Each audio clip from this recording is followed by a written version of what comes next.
നമസ്കാരം. ഈ നിമിഷത്തെ ഏറ്റവും പ്രധാനപ്പെട്ട വാർത്ത പുറത്തുവരികയാണ്. വെഞ്ഞാറമ്മൂട് കൂട്ടക്കൊലക്കേസ് പ്രതി അഫാൻ ജയിലിൽ ജീവനൊടുക്കാൻ ശ്രമിച്ചു. ശുചിമുറിയിൽ തൂങ്ങി മരിക്കാനാണ് ഇയാൾ ശ്രമിച്ചത്. ഇന്ന് രാവിലെ 11 മണിയോടെയാണ് സംഭവം നടന്നത്. അഫാനെ മെഡിക്കൽ കോളേജ് ആശുപത്രിയിൽ പ്രവേശിപ്പിച്ചു. ഉണക്കാനിട്ടിരുന്ന മുണ്ട് ഉപയോഗിച്ചാണ് ആത്മഹത്യാ ശ്രമം എന്നാണ് മനസ്സിലാവുന്നത്. കേസിൽ അറസ്റ്റിലായ ശേഷം പലപ്പോഴും പ്രതി ആത്മഹത്യാ ഭീഷണി ഉയർത്തിയിരുന്നു. കടുത്ത മാനസിക സമ്മർദ്ദം അനുഭവിച്ചിരുന്നു. ഇത് തിരിച്ചറിഞ്ഞുള്ള സുരക്ഷാ ക്രമീകരണമോ നിരീക്ഷണമോ അഫാന് ഉണ്ടായിരുന്നില്ല എന്നാണ് മനസ്സിലാക്കുന്നത്. ഇതാണ് ആത്മഹത്യാ ശ്രമത്തിന് കാരണമായി മാറിയതെന്ന് നിശ്ചയമാണ്. സെല്ലിനൊപ്പം ഉണ്ടായിരുന്ന മറ്റൊരു പ്രതി ഫോൺ ചെയ്യാൻ പോയപ്പോഴായിരുന്നു ആത്മഹത്യാ ശ്രമം. തിരുവനന്തപുരം മെഡിക്കൽ കോളേജിലെ തീവ്രപരിചരണ വിഭാഗത്തിലാണ് അഫാനെ നിലവിൽ പ്രവേശിപ്പിച്ചിരിക്കുന്നത്. നാടിനെ നടുക്കിയ വെഞ്ഞാറമ്മൂട് കൂട്ടക്കൊലയിൽ പോലീസ് ആദ്യ കുറ്റപത്രം കഴിഞ്ഞ ദിവസമാണ് സമർപ്പിച്ചത്. പ്രതി അഫാന്റെ പിതൃമാതാവ് സൽമ ബീവിയെ കൊലപ്പെടുത്തിയ സംഭവത്തിലാണ് നെടുമങ്ങാട് സെക്കൻഡ് ക്ലാസ് മജിസ്ട്രേറ്റ് കോടതിയിൽ കുറ്റപത്രം സമർപ്പിച്ചത്. അഫാന്റെ സഹോദരൻ അഫ്സാൻ, പെൺസുഹൃത്ത് ഫർസാന, പിതൃ സഹോദരൻ അബ്ദുൽ ലത്തീഫ്, ഭാര്യ ഷാഹിദ എന്നിവരാണ് കൊല്ലപ്പെട്ട മറ്റുള്ളവർ. പാങ്ങോടുള്ള മുത്തശ്ശി സൽമ ബീവിയെ കൊലപ്പെടുത്തിയാണ് അഫാൻ കൊലപാതക പരമ്പരയ്ക്ക് തുടക്കമിട്ടത്. തുടർന്ന് മറ്റ് 4 പേരെ കൂടി കൊലപ്പെടുത്തിയ ശേഷം വെഞ്ഞാറമ്മൂട് പോലീസ് സ്റ്റേഷനിലെത്തി അഫാൻ കീഴടങ്ങുകയായിരുന്നു. പാങ്ങോട് പോലീസ് രജിസ്റ്റർ ചെയ്ത കേസിൽ അന്വേഷണ ഉദ്യോഗസ്ഥനായ പാങ്ങോട് CI ജിനേഷാണ് കുറ്റപത്രം സമർപ്പിച്ചത്. അടുത്ത ദിവസമാണ് അഫാന്റെ ആത്മഹത്യാശ്രമം.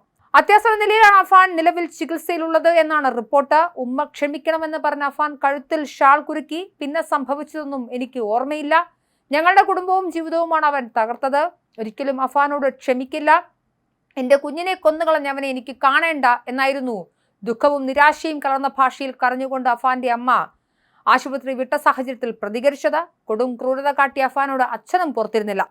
സംഭവത്തിൽ അറസ്റ്റിലായി ആദ്യം ജയിലിലെത്തുമ്പോൾ തന്നെ താൻ ആത്മഹത്യ ചെയ്യുമെന്ന് അഫാൻ പറഞ്ഞിരുന്നു. വെഞ്ഞാറമ്മൂട് കൂട്ടക്കൊലയിലെ പ്രതി അഫാന്റെ മാതാവ് ഷെമി കുറ്റിമുട്ടിലെ പുനരധിവാസ കേന്ദ്രത്തിൽ വെച്ച സംഭവത്തെക്കുറിച്ച് പ്രതികരിച്ചിരുന്നു.